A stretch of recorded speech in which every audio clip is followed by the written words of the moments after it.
नमस्कार विदर्भवासियांनो, विदर्भ मान्सून या यूट्यूब चॅनलच्या आजच्या भागात आपले खूप खूप स्वागत आहे. मी प्रदीप राऊत, हवामान अभ्यासक. तर आजच्या भागात आपण बघणार आहोत की पुढचे काही दिवस विदर्भातील नेमकं वातावरण कसं राहणार आहे. कारण की आपण बघतो की गेल्या 15 दिवसापासून विदर्भ प्रचंड मोठ्या प्रमाणात तापला आहे. इतकंच नव्हे तर संपूर्ण जगभरात विदर्भाचं तापमान हे सर्वाधिक तापमानाची नोंद झालेली आहे. म्हणजे संपूर्ण जगात विदर्भाचा अकोला असेल, अमरावती असेल, वर्धा असेल, यवतमाळ असेल, तर या भागामध्ये प्रचंड तापमान आहे. जगाच्या तुलनेनं इतक्या मोठ्या प्रमाणात एक प्रकारचा हीट डोम हा विदर्भाच्या भागात तयार झाला आहे. आणि प्रचंड उन्हाचे चटके, प्रचंड उन्हाच्या झळा आपण विदर्भवासी गेल्या काही दिवसापासून सहन करत आहोत. आणि संपूर्ण विदर्भ या आगीमध्ये एक प्रकारच्या होरपळून निघालेला आहे.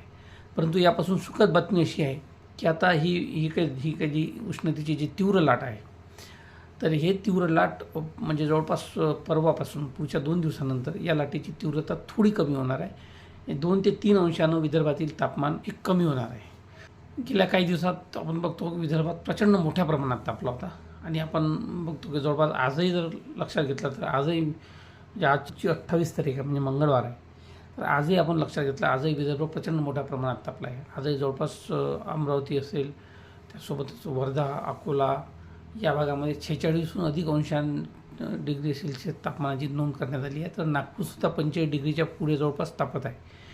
तर त्यामुळं सोबतच गेल्या 2-3 दिवस विदर्भाच्या या भागामध्ये भारतीय हवामान विभागानं ऑरेंज अलर्ट दिला होता तापमानाचा. म्हणजे प्रचंड मोठी लाट गेल्या आठवड्याभरात या विदर्भाच्या भागात सक्रिय झाली होती.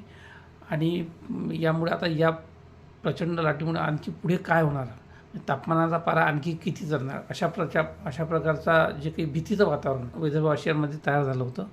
परंतु आता एक दिलासादायक बातमी अशी आहे की जवळपास उद्या म्हणजे 29 तारखेनंतर विदर्भाच्या काही भागात वादळी पाऊस होण्याची शक्यता आहे. त्याचं कारण आपण जर भारतीय हवामान विभागाची ही जी सॅटेलाईट इमेज बघितली तर लक्षात येईल. कारण की आपण बघतो की पश्चिमी आवर्तन उत्तरेकडच्या भागामध्ये सक्रिय झाले आहे. सोबतच 3 सायक्लोनिक सर्क्युलेशन उत्तरेकडच्या भागामध्ये हिमालय असेल, उत्तर प्रदेशचा जो भाग असेल, सोबतच पूर्वोत्तर भागापर्यंत सक्रिय आहे. एक ट्रफ रेषा आपण बघतो की मध्य प्रदेशातून खाली दक्षिणेकडे विस्तारलेली आहे. आणि याचाच परिणाम आपण बाजूलासुद्धा बघतो की दोन्ही समुद्रामध्ये म्हणजे अरबी समुद्र असेल आणि बंगालचा सागर असेल, तर या दोन्ही समुद्रामध्ये बाष्पाचं वातावरण तयार झालेलं आहे. बाष्प निर्मिती आपण बघतो आणि यात थोडं कमी दाबाचं क्षेत्र यातून निर्माण होऊ शकते. आणि म्हणून पुढचे काही दिवस म्हणजे जवळपास 29, 30 एप्रिल आणि 1 मे हे 3 दिवस विदर्भाच्या काही जिल्ह्यामध्ये वादळी पाऊस होण्याची शक्यता आहे. सोबतच उत्तरेकडच्या भागात म्हणजे भारताच्या उत्तरेकडे जे काही पावसाची परिस्थिती गेल्या 2-3 दिवसापासून चालू आहे, तर ती मध्य भारतापर्यंत आली आहे, म्हणजे मध्य प्रदेशापर्यंत आली आहे. आणि याच्याच परिणामी विदर्भातील जी उष्णतेची जी लाट आहे ही कमी होईल आणि 2 ते 3 अंशानं विदर्भातील तापमान हे कमी होऊ शकते अशी स्थिती आहे. सोबतच पुढचे 3 दिवस विदर्भाच्या काही भागामध्ये वादळी पाऊस व अतिशय सौम्य स्वरूपाची गारपीट होऊ शकते. गारपीटची शक्यता जरी पूर्णत्वाने नसली तरी हलक्या मध्यम प्रमाणात मात्र वादळी पावसाची शक्यता वर्तवण्यात आली. तर आता आपण नेमकं बघू की वादळी पाऊस हा कुठे कुठे होऊ शकतो. तर राज्याच्या हवामान विभागाने दिलेल्या माहितीनुसार आपण बघतो की आज 28 तारखेला विदर्भातील अमरावती, अकोला या 2 जिल्ह्यामध्ये उष्णतेची लाट राहू शकते. म्हणजे जोरदार उष्णता राहू शकते. आणि उष्णतेचा जो काही येलो अलर्ट आहे हा या 2 जिल्ह्याला देण्यात आलेला आहे.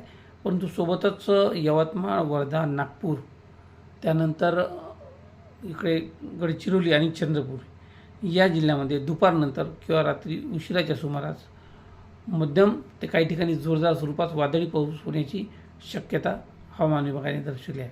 म्हणजे नागपूर, वर्धा, सोबतच यवतमाळ, चंद्रपूर आणि गडचिरोली या जिल्ह्यामध्ये आज सायंकाळी दुपारनंतर काही ठिकाणी वादळी पाऊस हलक्या ते मध्यम प्रमाणात होऊ शकतो अशी शक्यता राज्याच्या हवामान विभागाने वर्तवली आहे. तर आपण बघतो की उद्या 29 तारखेलाही राज्याच्या हवामान विभागाने जे काही शक्यता वर्तवली आहे त्यामध्ये उद्या वर्धा, नागपूर, सोबतच चंद्रपूर, भंडारा आणि गोंदिया या जिल्ह्यामध्ये दुपारनंतर सायंकाळी उशिरापर्यंत वादळी पावसाची शक्यता आहे. तर उर्वरित जे काही जिल्हे असेल म्हणजे अमरावती असेल, अकोला असेल, बुलढाणा असेल, वाशिम, यवतमाळ आणि गडचिरोली या जिल्ह्यामध्ये तापमान राहील, परंतु तापमानाचं प्रमाण कमी राहील, कारण की कोणताही अलर्ट नाही आहे. याचा अर्थ आज सध्या जे काही 46 डिग्री किंवा त्यापेक्षाही जास्त तापमान जे आहे, तर यामध्ये 2 ते 3 अंशाची घट होण्याची शक्यता आहे. आणि उद्यापासून विदर्भातील वातावरण हे 45 डिग्रीच्या खाली किंवा 43-44 डिग्रीच्या खाली राहण्याची शक्यता सध्या तरी दिसत आहे. यानंतर 30 तारखेला सुद्धा बघतो की भारतीय हवामान विभागाने 30 तारखेला सुद्धा विदर्भात पावसाचा अलर्ट दिलेला आहे, वादळी पावसाचा. आणि त्यामध्ये अमरावती, अकोला, बुलढाणा, वाशिम, यवतमाळ सोबतच विदर्भातील अन्य जिल्ह्यामध्ये हलक्या मध्यम प्रमाणात तुरळक पावसाच्या सरी होण्याची शक्यता आहे, वादळी स्वरूपाच्या पावसाची. सोबतच 1 तारखेला सुद्धा आपण बघतो की 1 तारखेला सुद्धा भारतीय हवामान विभागानं विदर्भाच्या बहुतांश जिल्ह्यामध्ये तुरळक ते हलक्या स्वरूपाचा वादळी पाऊस होण्याची शक्यता वर्तवली आहे.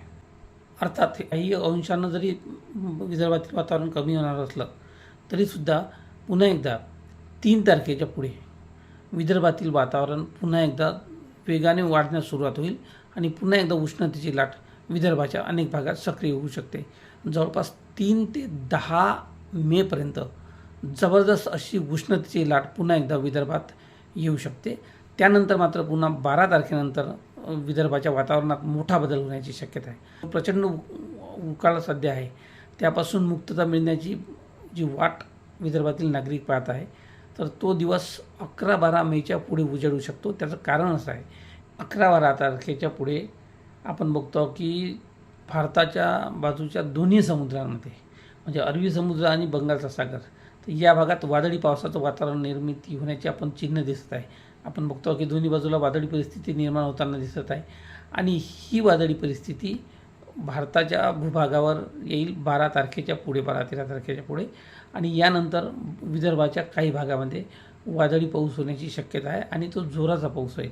विशेषतः 15-16 तारखेच्या पुढे म्हणजे 17 तारखेनंतर ते जवळपास 25 मेपर्यंत विदर्भाच्या भागामध्ये जबरदस्त असा वादळी पाऊस होण्याची शक्यता सध्या तरी दिसत आहे. या वातावरणात काही बदल होऊ शकते, परंतु सध्या जर आपण एकंदरीत जी काही परिस्थिती दिसत आहे तर ते जर बघितलं तर 15 मेच्या पुढे विदर्भाच्या भागामध्ये जोरदार पाऊस होऊ शकतो. 15-16 तारखेनंतर तर जवळपास 25 मेपर्यंत म्हणजे जवळपास विशेषतः त्यामध्ये 18 तारखेपासून 18 मे ते 25 मे या भागात निश्चितपणे जोरदार स्वरूपाचा वादळी पाऊस हा विदर्भाच्या भागात होऊ शकतो अशी शक्यता. म्हणजे विदर्भाच्या पहिल्या पंधरवड्यानंतर मे महिन्याच्या विदर्भातील नागरिकांना थोडाफार दिलासा मिळू शकते अशी स्थिती आहे. परंतु तोपर्यंत म्हणजे मे महिन्याचे पहिले दोन्ही आठवडे प्रचंड मोठ्या प्रमाणात उष्णतेच्या लाटेचा सामना पुन्हा एकदा विदर्भवासियांना करावा लागू शकतो अशी सध्याची स्थिती आहे. तर या माहितीसह आजच्या भागात इथेच थांबतो. पुन्हा आपण लवकरच भेटू. परंतु एक महत्त्वाची माहिती आपण आज सांगणार आहोत, ते म्हणजे की यावर्षीचा जो काही मान्सूनचा अंदाज आहे हा आपण अद्यापर्यंत दिलेला नव्हता, कारण की भारतीय हवामान विभागासह अन्य इतरही पाश्चिमात्य देशाचे अंदाज जे काही आहे हे अजून संपूर्णपणे यायचे होते. आणि आता जवळपास हे सर्व अंदाज स्पष्ट झालेले आहे आणि त्यामुळं या संदर्भातील महत्त्वाचा अंदाज म्हणजे पुढचे काही दिवस किंवा पुढचे वर्षभर विदर्भात मान्सूनची स्थिती काय राहील ही अतिशय महत्त्वाची माहिती आपण पुढे 2 दिवसानंतरच्या भागात देणार आहोत. कारण की विदर्भासह महाराष्ट्र नव्हे तर संपूर्ण भारत देशामध्ये मोठा दुष्काळ पडण्याची शक्यता आहे. विदर्भातील शेतकऱ्यांसाठी ती अतिशय महत्त्वाचा हा व्हिडिओ राहणार आहे, कारण की पावसाचं प्रमाण प्रचंड कमी होऊ शकते. मोठ्या प्रमाणात यावर्षी पाऊस कमी होणार आहे आणि त्यामुळं विदर्भासहित महाराष्ट्र असेल, संपूर्ण भारत देश असेल, इतकेच नव्हे तर जगातसुद्धा अतिशय दुष्काळाची परिस्थिती निर्माण होण्याची शक्यता आहे. आणि ही का होणार आहे आणि ही कुठपर्यंत चालणार आहे, पाऊस कोणत्या महिन्यात राहील, कोणत्या महिन्यात पाऊस अजिबात राहणार नाही, याचं इत्थंभूत विश्लेषण आपण 2 दिवसानंतरच्या आपल्या व्हिडिओमध्ये विदर्भ मान्सूनच्या करणार आहोत. त्यामुळं हा भाग आपण कुणीही चुकू नका, निश्चितपणे आपण तो भाग पहा.